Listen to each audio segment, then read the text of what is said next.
Čaute ľudia. Zdravím vás z svého prvního videa. No, není to úplně video, zatím to ani nebudu posílat nějak.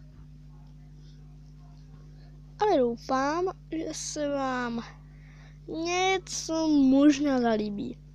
Takže já vám tak maximálně můžu říct, že nenávidím, když rodiče mají nějaké ty své blbé keci.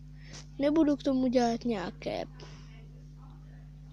ukázky prostě, ale já vám akorát řeknu, co je nejhorší. Nechci kopírovat, ale já řeknu akorát pokaždé, když budu natáčet tohle video, tak se budu tak řechtat, že ani neuslyšíte, že natáčím. Takže čau a doufám, že nějak to vyjde. Ale zatím je to jenom předpona, tak začneme točit. Takže teď každý to znáte přece. Matka přijde do pokojíku a jenom řekne rozsvíť. No, prostě.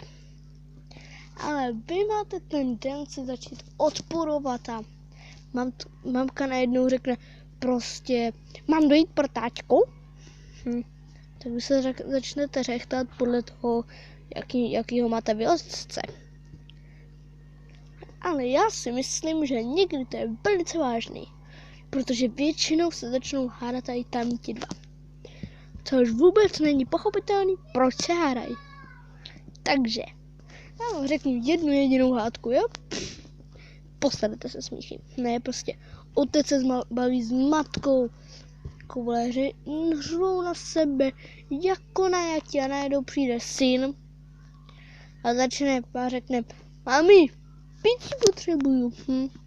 Já to nenávidím tohleto. Čus. A jak vidíte, nejsou moc dobrý